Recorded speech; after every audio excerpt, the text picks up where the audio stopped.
campaign for Purdue grew by millions. Academic pursuits gained new modern facilities.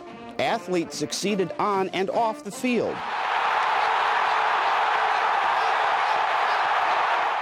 As it reached the halfway point, the campaign for Purdue continued to gain momentum. President Martin Jischke was flipping over the success of Purdue's $1.3 billion capital campaign.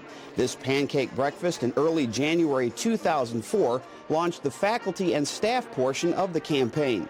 Purdue alumni and friends were generous with their support, giving the university nearly $312 million in 2003, $80 million more than in 2002. As of December 31st, we're exactly halfway in terms of time.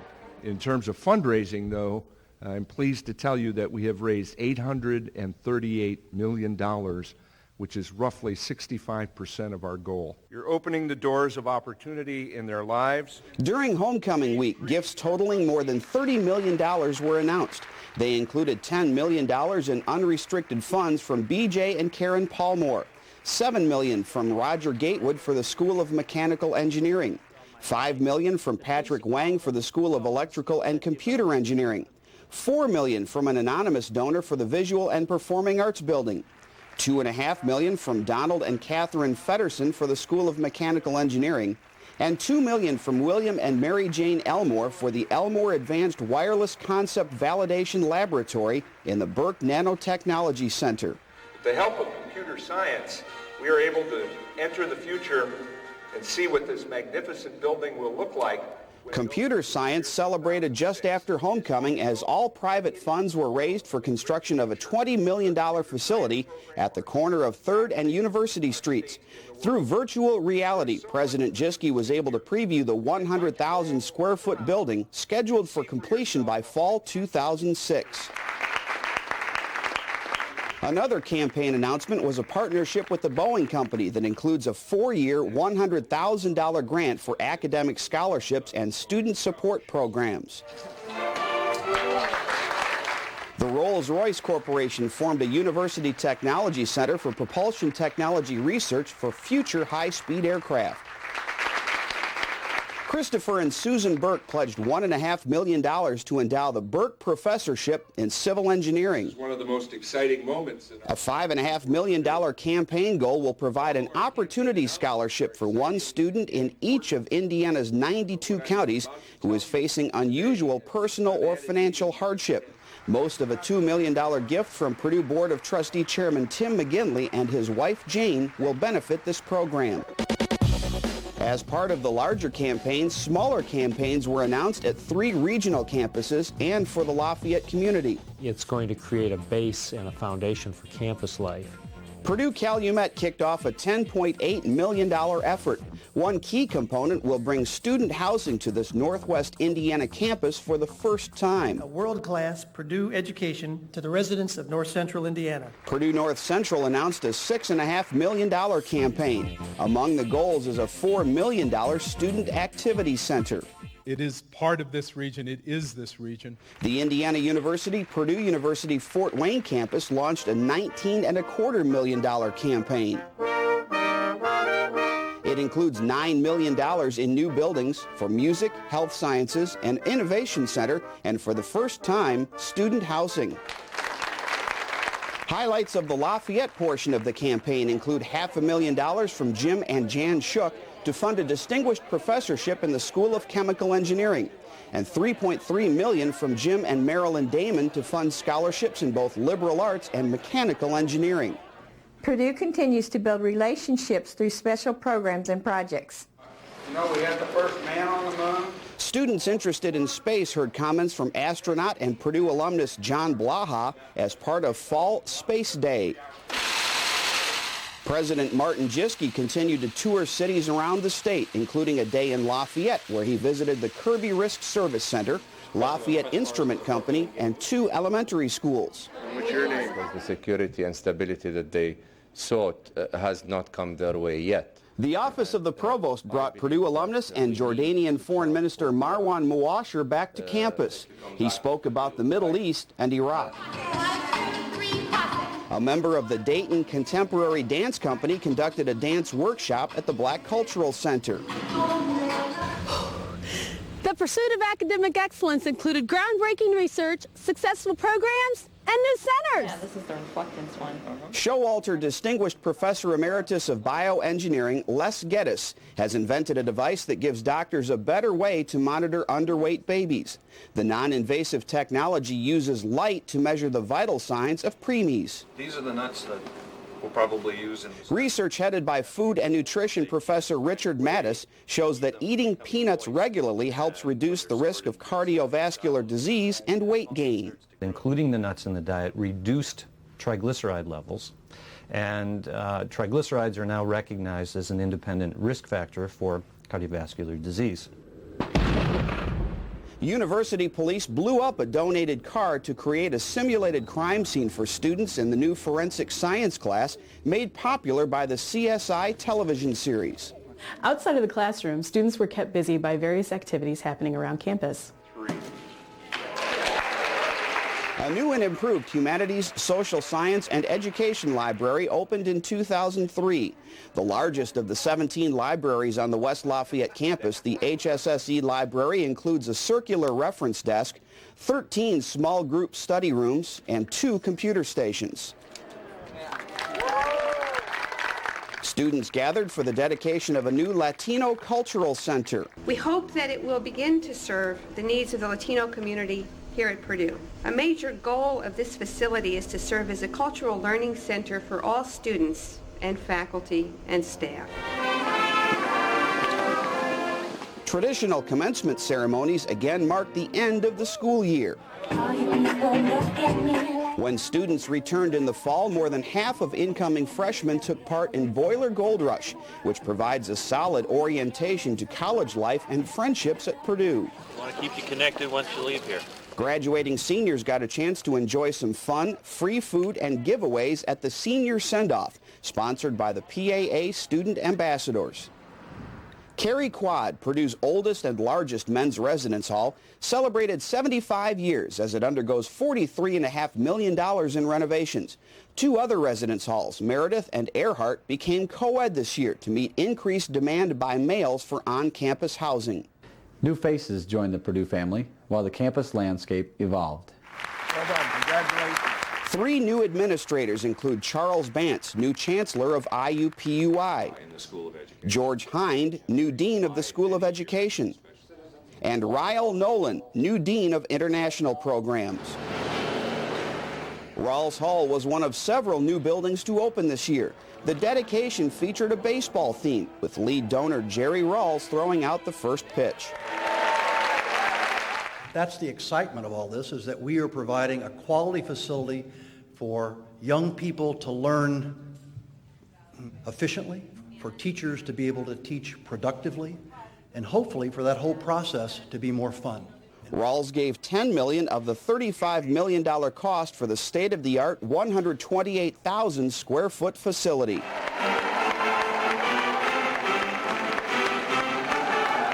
Big was the key word for the dedication of the $11 million Bowen Civil Engineering Laboratory for large-scale research. The most advanced facility of its kind, the lab sets a new standard for materials and structural testing. Lead donors Robert and Terry Bowen, who gave more than $3 million, were on hand to christen the facility.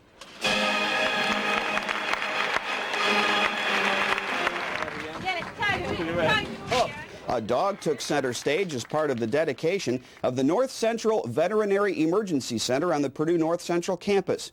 The $1.4 million facility offers 24-hour emergency and special veterinary care. The center was created through a public-private partnership that brought together Purdue and an investor group of 36 area veterinarians. Any questions regarding the report? The new Visual and Performing Arts building opened this fall. The nearly $21 million facility, located at Marsteller and Wood Streets, replaces temporary structures built in the late 1940s. The Dick and Sandy Dowk Alumni Center is nearing completion at the corner of Wood and Grant Streets. The facility will open in early 2004 and house the Purdue Alumni Association and the University Development Office. The $20 million addition to chemical engineering also is getting closer to opening. The 5-story building will provide 96,000 additional square feet for laboratories and classrooms. 3. Several other construction projects began this year, including a biomedical engineering building, the first for any public institution in the state. The Bindley Bioscience Center at Discovery Park, a facility to encourage interdisciplinary life science research. A second building for Cook Biotech, a biomedical research and development company in the Purdue Research Park. And the Alan Chow Center for Industrial Pharmacy, also in the Research Park, to provide experience for students in the development of legacy drugs. Purdue traditions, as well as new events, brought alumni together. You vote class of 53? Yes. Alumni from the class of 1953 celebrated their 50th reunion during Gala Week. Events included the popular Alumni March to John Purdue's grave. Congratulations to all. And the Founders Day banquet. At the banquet, PAA honored 3 agricultural alumni for service to their Indiana communities.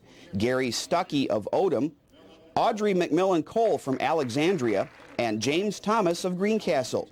Guests also heard President Jiske and the Glee Club. I have never seen as much excitement on a university campus as there is today here at Purdue.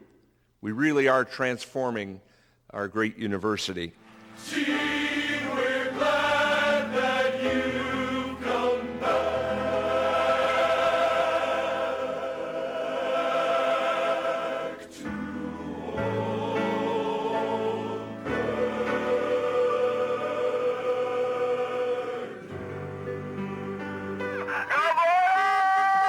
Alumni from 1958, 63, and 68 celebrated their respective reunions during homecoming by marching in the Night Train Parade. One group of alumni traveled all the way from Hong Kong for homecoming.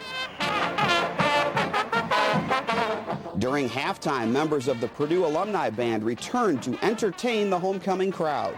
He's ready for a science education. Prior to the game, alumni visited with schools and other Purdue organizations at a special event on the Purdue Mall. We have raised $6.5 million to date. At an announcement about the new Millennium Engineering Building, the audience was treated to a surprise appearance by former astronaut and Purdue alumnus Neil Armstrong. And so it's a great delight to me to see that we are taking another leadership position in engineering with the establishment of this new facility.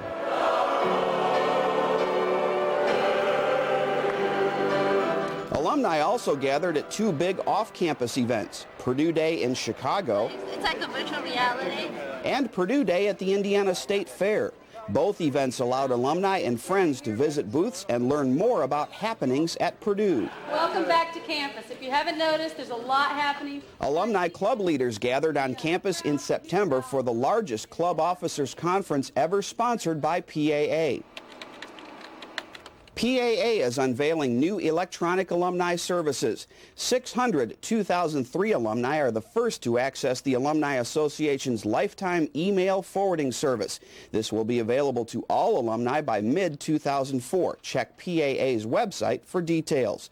2 other university e-services introduced in 2003 were a weekly electronic newsletter called Purdue Now and a new internet calendar. Dr. L. Tony Hawkins and Dr. L. Stephen Kane. 2 special Boilermakers were honored at a football game for their involvement with Purdue students. Tony Hawkins serves as Dean of Students on the West Lafayette campus.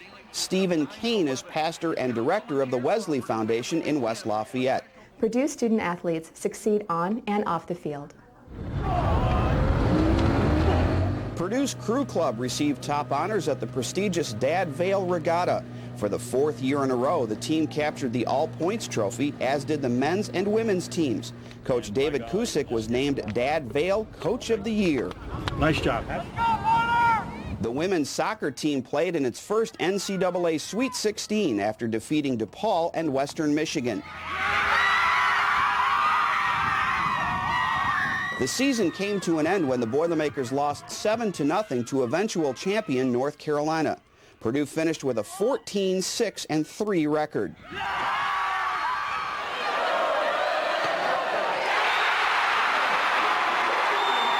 New volleyball coach Dave Shondell led the team to an 8th place Big Ten finish, the best since 1999. The season included big wins over powerhouses Wisconsin and Michigan. Teague has it with 1 second to play. McKnight, that is. Dean, they're going to count it. Got it! Gene Cady and his basketball players finished 19 and 11, good enough for the NCAA tourney. 9th-seeded Purdue got a shot at number 1 seed Texas after the Boilers defeated Louisiana State, but Purdue fell short of the upset, 77-67. Senior guard Willie Dean was named first team All-Big Ten. He ranked second in the Big Ten in scoring, averaging more than 18 points a game. Junior Kenneth Lowe was named Big Ten Defensive Player of the Year. Junior Chris Booker got all Big Ten honorable mention by the coaches. The women's basketball team under Coach Christy Curry compiled a 29-6 record and earned a berth in the NCAA tourney's Elite Eight after defeating Notre Dame 66-47. But Purdue couldn't overcome eventual champion Connecticut, losing 73-64. Juniors Sharika Wright and Erica Valek were named first team All-Big Ten, while senior Mary Jo Noon earned honorable mention by the media. It's R, so they're putting U-R together. Students at Lafayette's Miller Elementary School benefited from extra reading help from Purdue football players. For the 10th year, the Gentle Giants program brought players into the school to serve as mentors and tutors. Following $70 million in renovations for a new press box and other improvements, Ross-Ade Stadium was rededicated this season. Richard Shively, after whom the press box is named, was on hand for the celebration. For the 7th year in a row, the football team under Coach Joe Tiller earned an invitation to a bowl game, the Capital One Bowl in Orlando, Florida. With a regular season record of 9-3, the team faced the University of Georgia on New Year's Day. Purdue fans snatched up a record 18,000 tickets, with many traveling on the official Purdue University Bowl Tour. Tour participants saw the Peabody Hotel's famous Ducks do their thing. Stack them up. Yes, sir. A pep rally that included a magical appearance by PAA Executive Director Larry Prio, who will take early retirement at the end of June. And cheers led by Joe Tiller.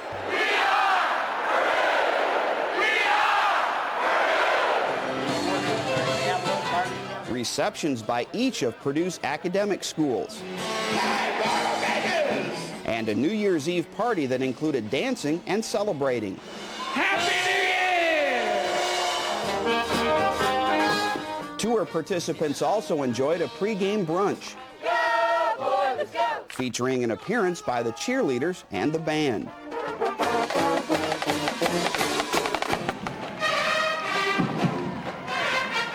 The cheerleaders and band performed all over town, including in the nationally televised Citrus Bowl Parade. And down Main Street at Disney World's Magic Kingdom.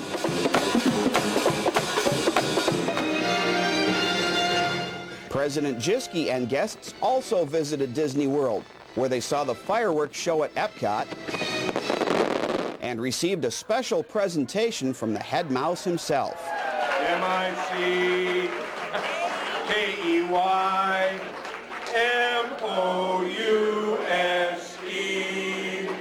Mickey is now a Boilermaker.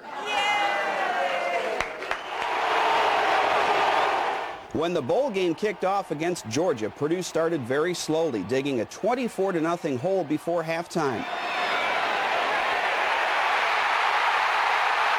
In the second half, the Boilers improved greatly and nearly pulled off one of the greatest bowl game comeback wins ever. After a wild play with just over a minute remaining, Purdue's Nico Kudavides recovered a Georgia fumble at the Bulldogs' 34-yard line.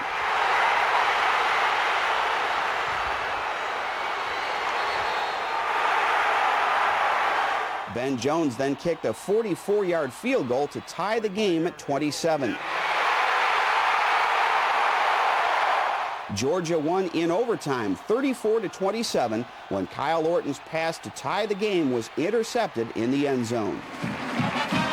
Despite the tough loss, Purdue had much to be proud of this season. Senior wide receiver John Standiford was one of only 6 recipients of the prestigious Woody Hayes National Scholar Athlete Award. He also repeated as a first-team academic All-American.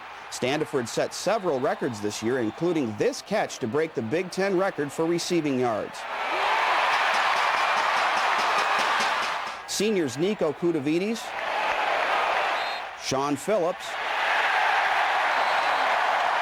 and Stuart Schweiger were named first-team All-Big Ten. Coming to you from beautiful Florida here on a great New Year's Day. Orlando has been turned into a sea of black and gold. That same black and gold that you folks have demonstrated throughout the year in your support of your association and your university. I hope you've enjoyed the newsreel. Thank you for your support. Hail Purdue.